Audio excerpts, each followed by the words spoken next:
after this short introduction and with a little delay, we can start our lesson dedicated to climate modeling, which is a fascinating subtopic in climate change in general. In climate change, but also in mathematics, in IT technologies, it's also a good idea for a future scientific career, because it involves many disciplines and can be used in many ways too. So first, let's start with defining what a model is in general. So the definition, I mean definition, but more or less, it's a schematic description of something. A description of a system, a theory, of phenomenon, and the phenomenon is not so simple in general, and the model is based on the properties of the system, theory, and phenomenon. And this description can be used for further studies of how this phenomenon will develop, what's its future, generally for any kind of prediction. So this is one thing. And another thing is that a model is, generally speaking, an equation, mathematical equation. Of course, not a very simple one with one x that you need to find. It's very much complicated. But basically, it's an equation. Actually, we rely on models, on computer models, in various aspects of our lives. So they help us to design vehicles, automobiles, so that they can be safer in a crash. They can steer our spaceships toward some distant locations, destinations in the universe. They help us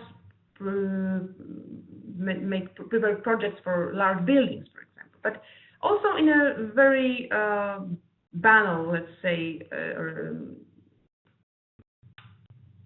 elements of life, like traffic lights. Traffic lights are steered in order to ensure that the vehicles can move smoothly, right? It's supposed to be like this, that it's safe and that it's also smooth to avoid traffic. And traffic lights are also sort of a model that is trying to predict how the vehicles will move. Another example are GPS system. We cannot imagine our lives now without GPS system. So satellites can locate precisely where you are located. So there are signals from 3 satellites and you are located, right? But to make the information useful for us to find something on a map, we need a model. So there is a computer-generated map, model of the planet, and GPS is using.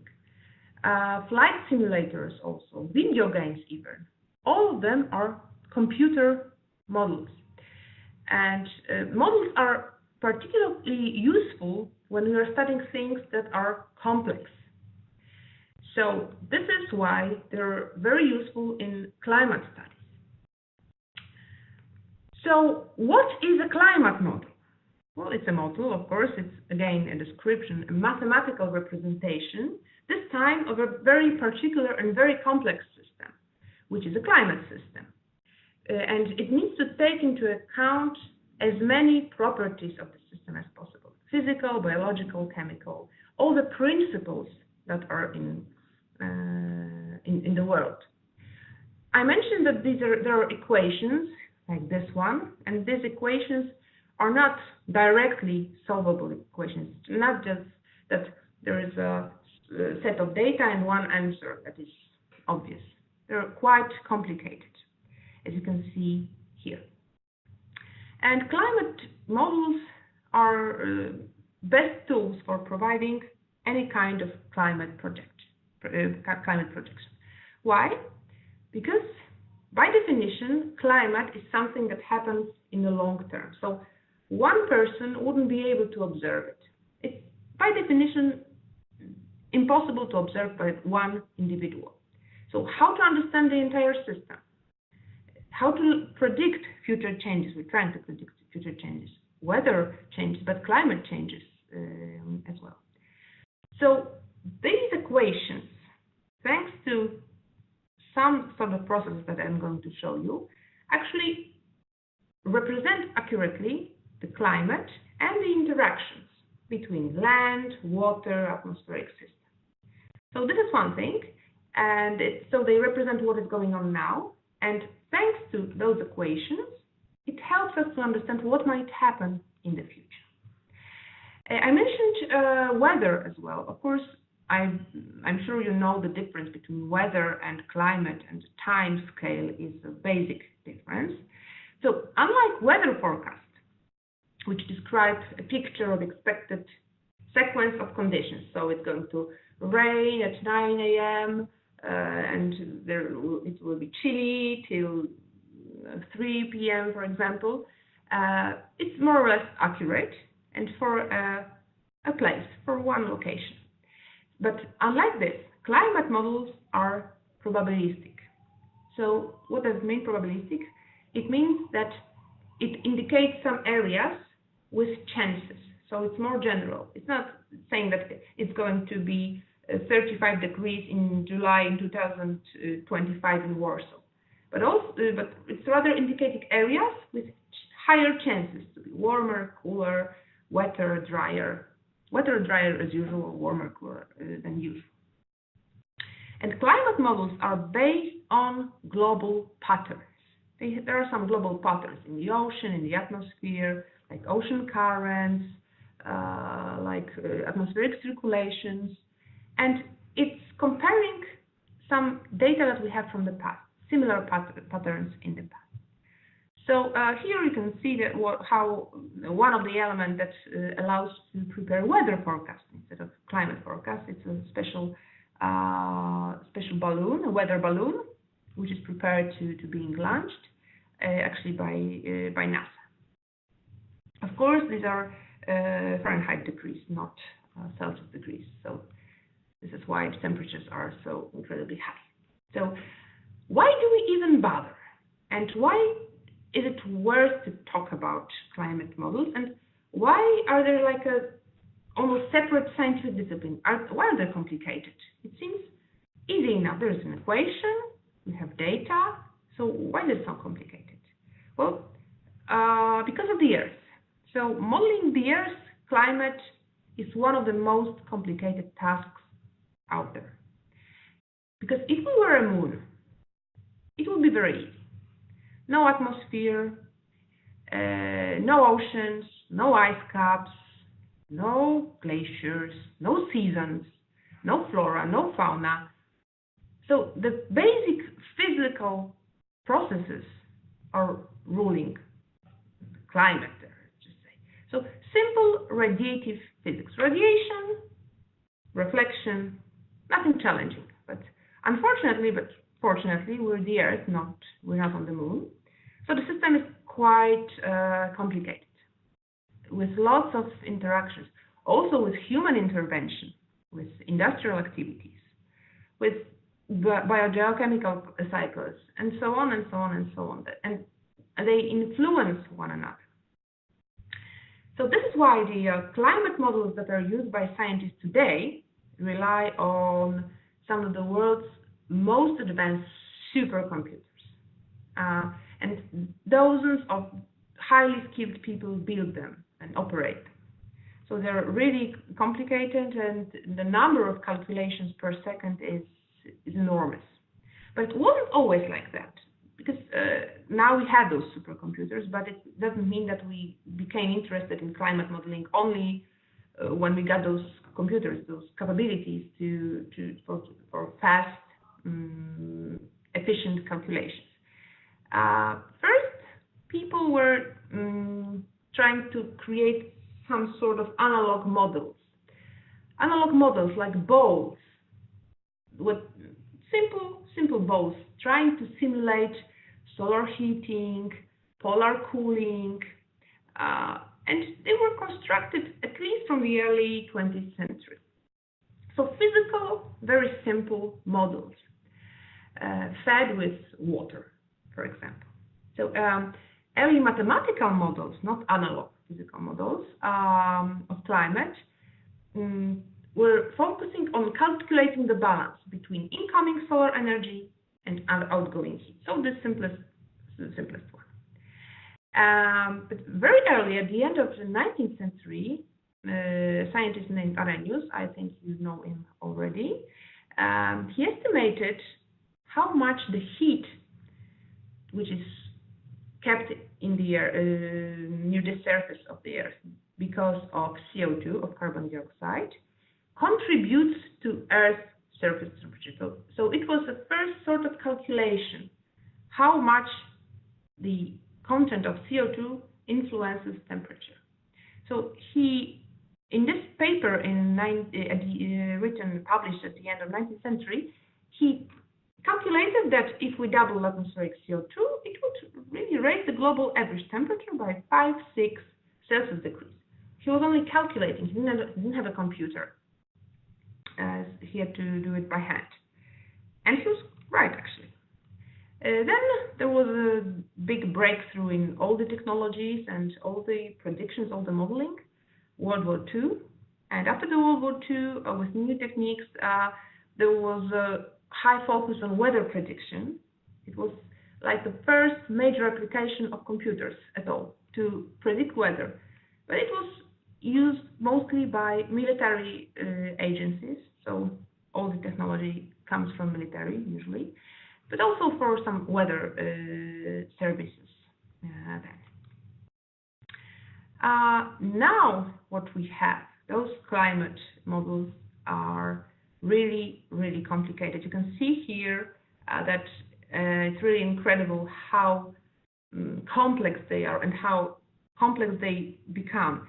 Here are more and more aspects that are taken into account. Like, look at the ice sheets. Ice sheets were taken into account only in 1990s.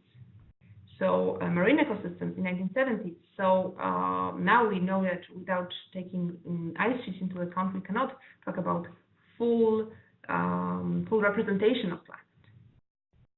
But the groundbreaking achievement that actually I want you to remember was the publication of a paper by two scientists, Syukuro Manabe and Richard Weatherland. Syukuro Manabe is here, he's still alive, he's still publishing. And they published something that was called the most influential studies of all time. So they built a climate model, the first accurate climate model actually, ever, in 1967. And 50 years after that, it turns out that they got almost everything quite right. So what you see here is a comparison between what was actually observed and what was calculated by them in this model. You can see it's very, very close. You can also see those little squares, like pixels. We'll come to that too. So only taking into account convection radiation, they were already quite accurate. But how to even start? How do you build this kind of model? It's built, I'm going to show you later, a little bit like Minecraft game. But we have those building blocks. So climate models are constructed with two types of blocks. We have laws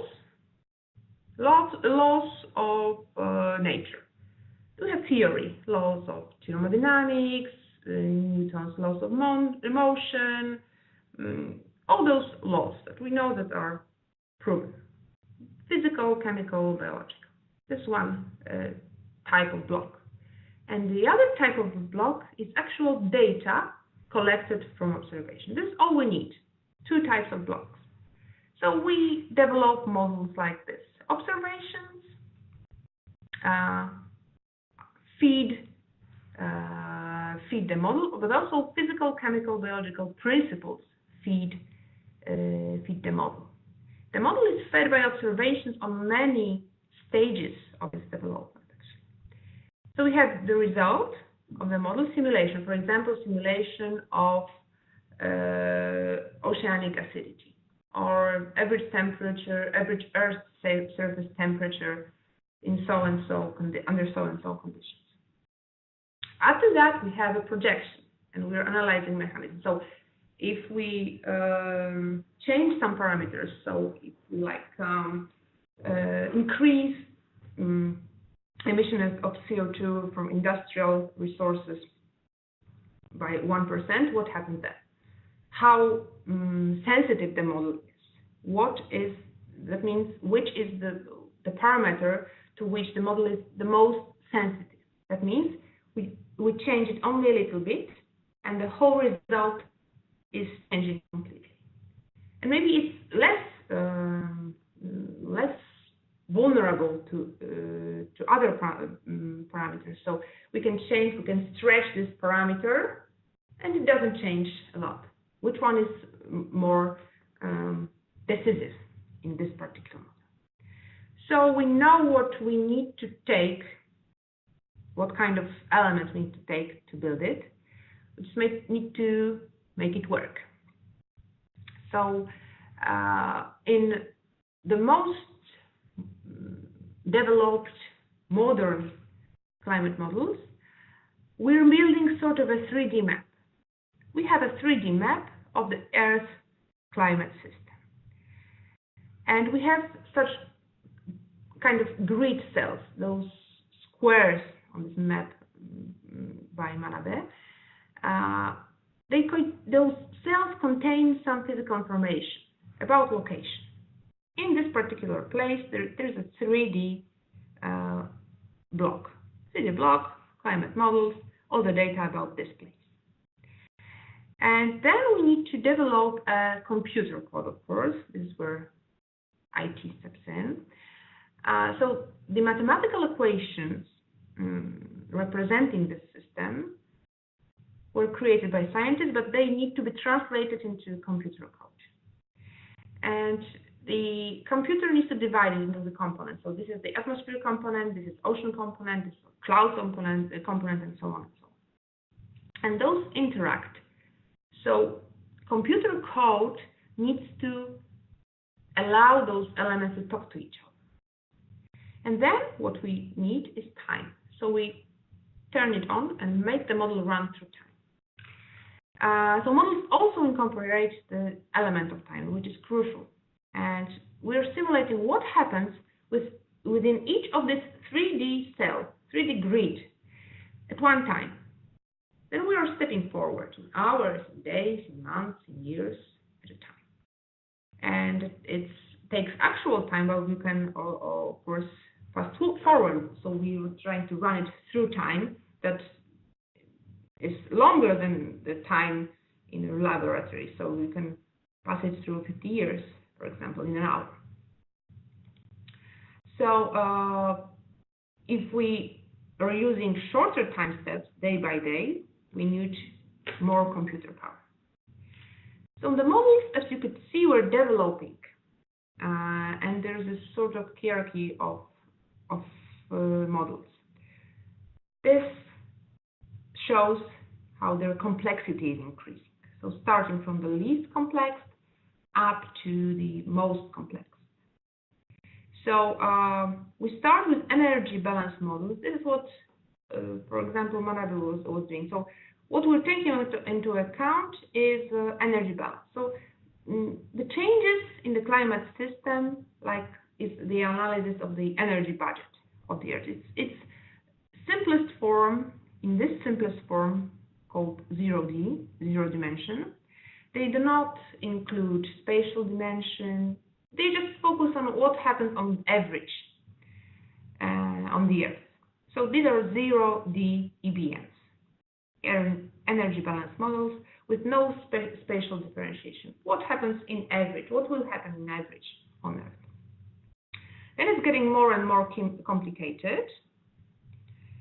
And so yes, this is, for example, an example of energy balance model, so-called EBM.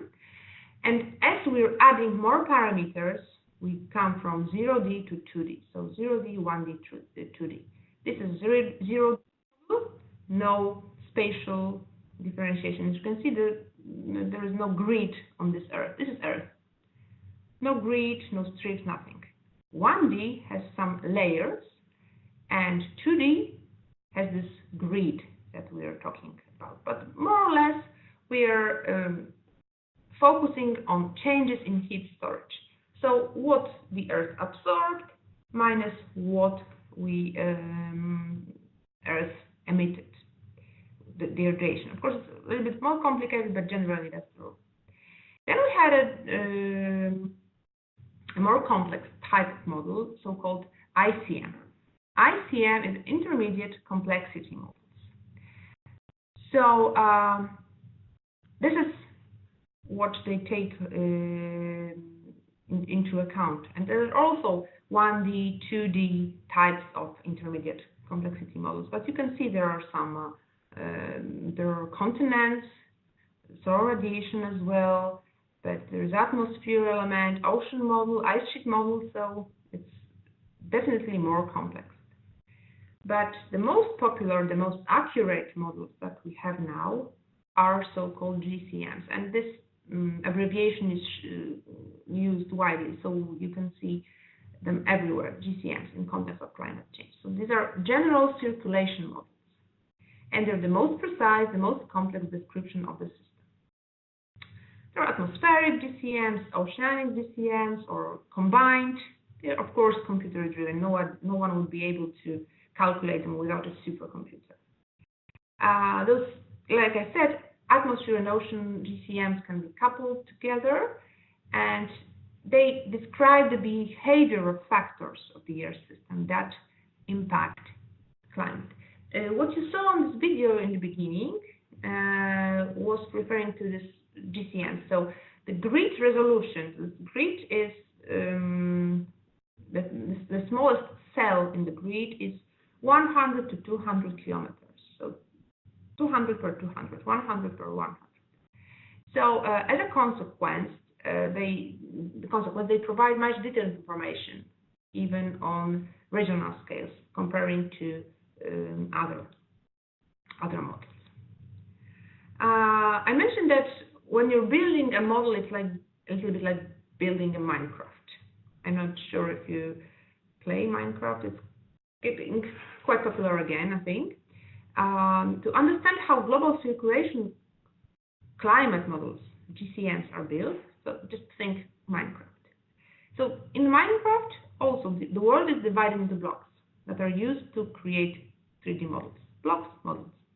And those blocks are grid cells in 3D grid for GCM. And each cell has information. Is it covered by water, land? Is it a farm? Is it a mountain? Is it a city? It uses physical, chemical laws, like I said. This data is put together. And then it, of course, turns into computer code. What you see here is something that I wanted to show you to prove that GCMs and result of GCMs can not only be useful but also quite beautiful. This is a model, a visualization of Earth from Los Alamos National Laboratory. It's depicting global water surface temperatures, and there's a texture that looks like paint-like a little bit, and it's all based on those equations. So from equations we get this. Let's get a closer look once again at GCM. So this image shows the concept. We have those grids, physical processes, and those little cubes that are 3D cells. And result from there are equations for each cell, for each cube, and results from each cell are passed to neighboring cells, and it's solved again, and it's solved again and again and again by so many steps. And repeating the process many times represents the passage of time.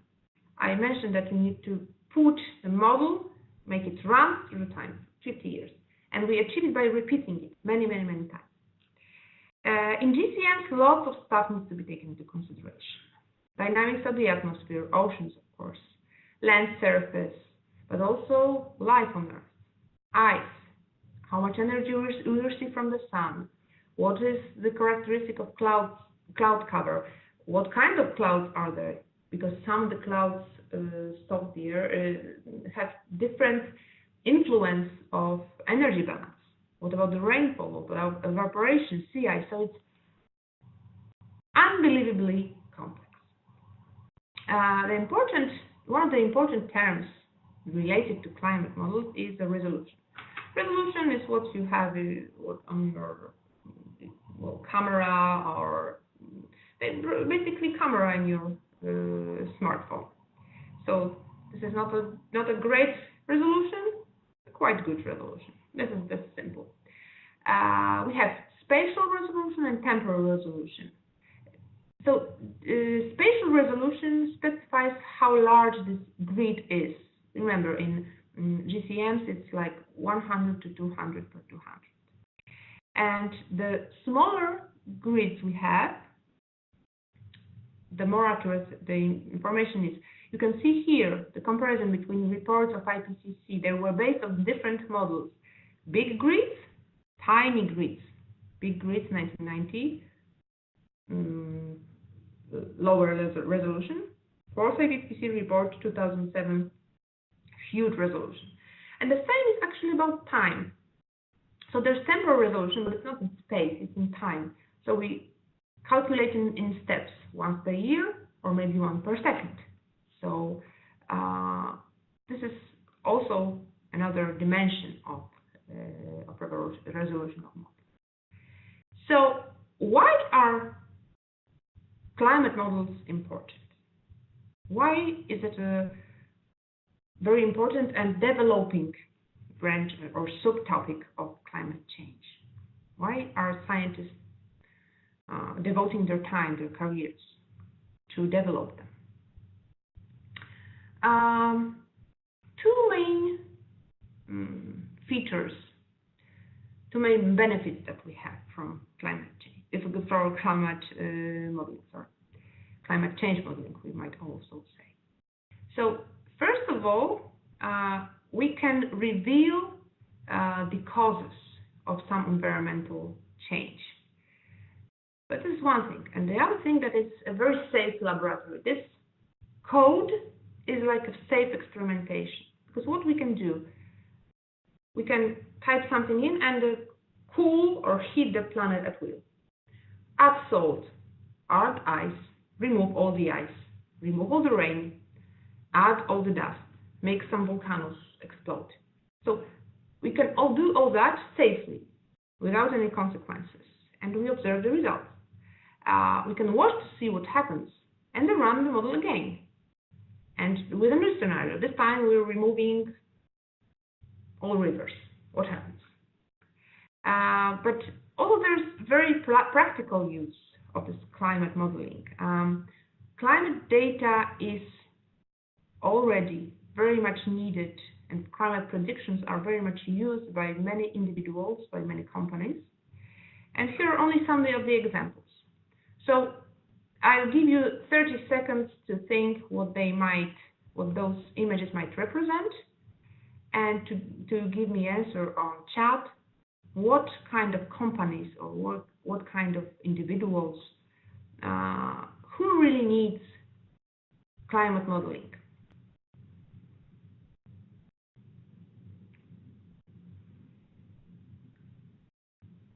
Can you see this model running through time, the result of this model, colorful representation of the results, up to 2098.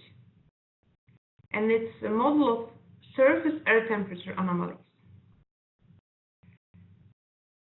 up to 2098. Now you can see comparison between two things. On the left, you can see actual observation, and on the right, you can see result of calculation. So this is how accurate the models are, the computer models are. It's practically inseparable. So first one, farmers, agriculture.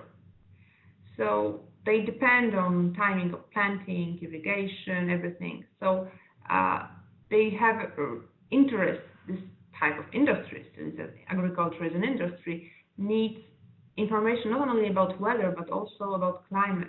Maybe we need new types of soil moisture. Maybe we need new plants, where we need to switch our production to something. So this one group that's using the results right now. Another one, maybe this one is interesting. Water management sector.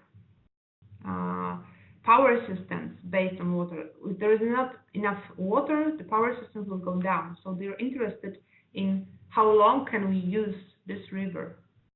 And they need those predictions and use those predictions. How much energy will we be able to produce?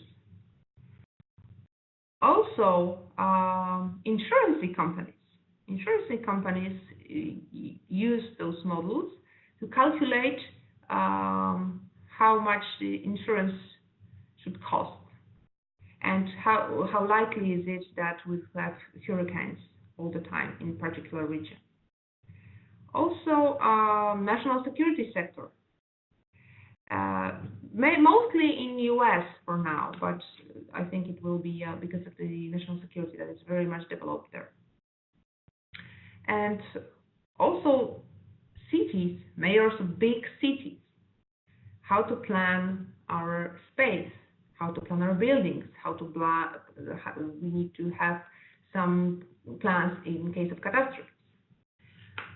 So this is the use, this is what they're basing their decisions on. But if we're basing some of our decisions on something, then we should be able to convince the others, yes, so I based my decision on this because this is a reliable resource of knowledge.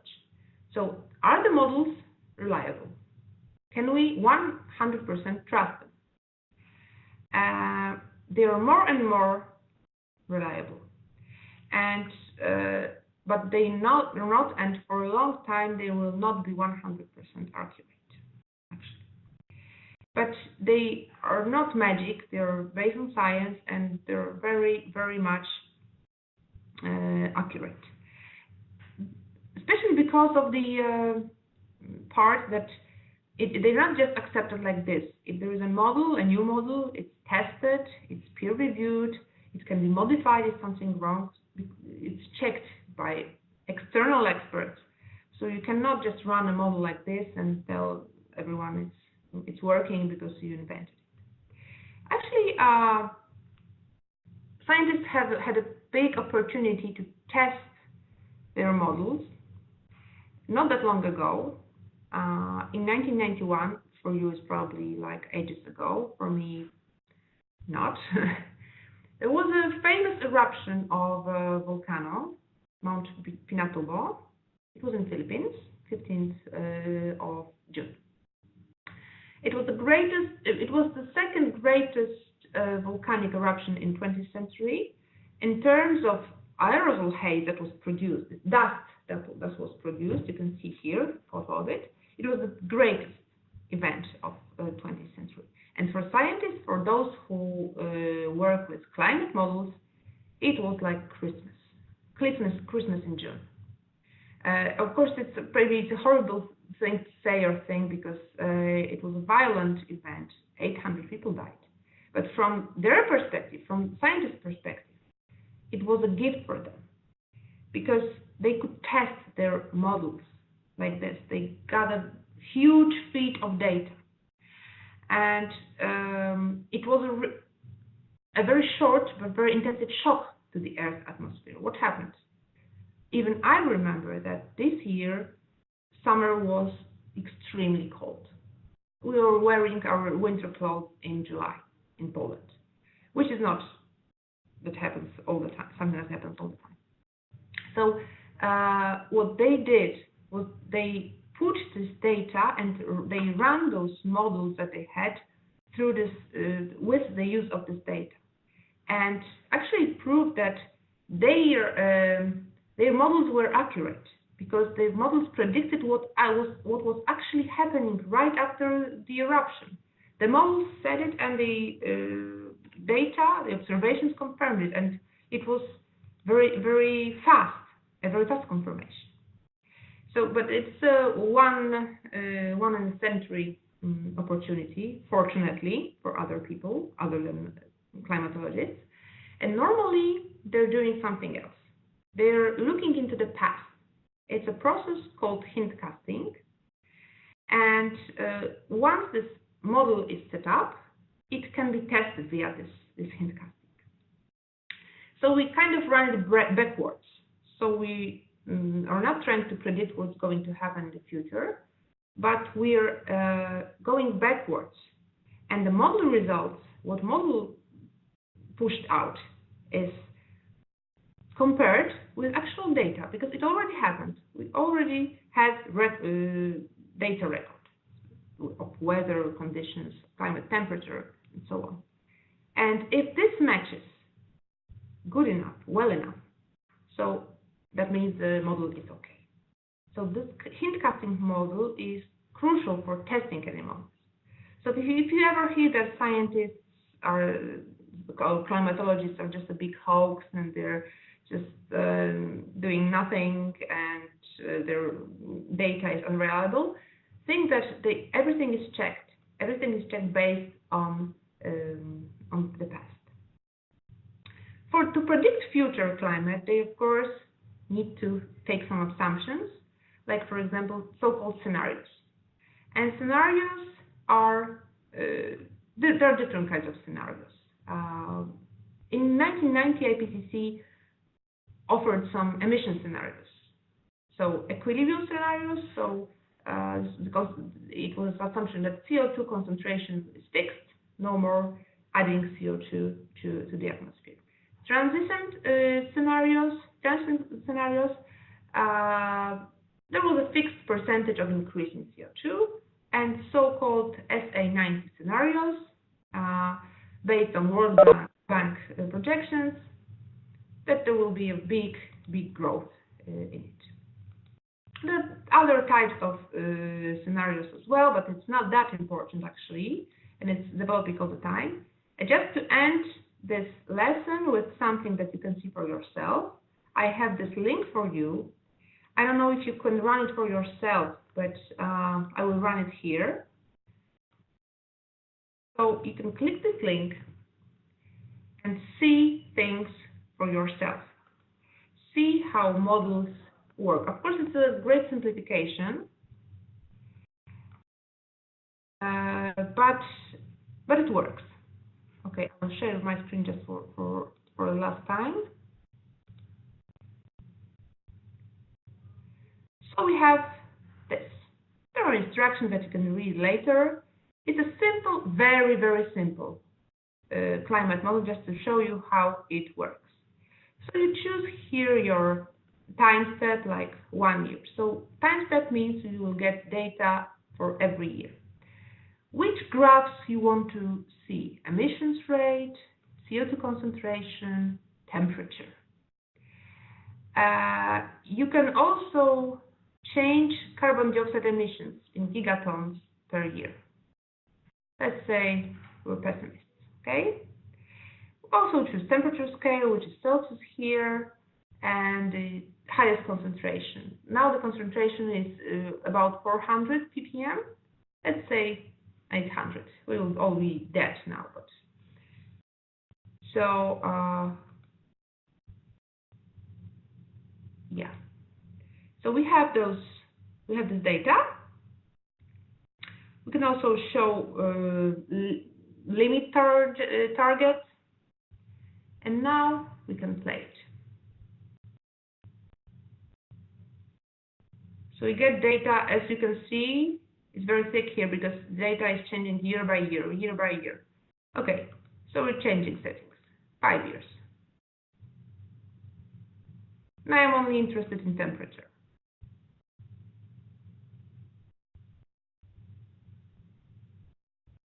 Okay, we're already exceeding temperature limit with this emissions, so not good. You see, I think it's a great tool just to play with. Not very well. It's based on science, but it's not that. It's an actual model fed with lots of data. It's very, very basic, but I think it shows the idea, and it's fun for you for many activities that you may perform. Okay, so thank you very much for today.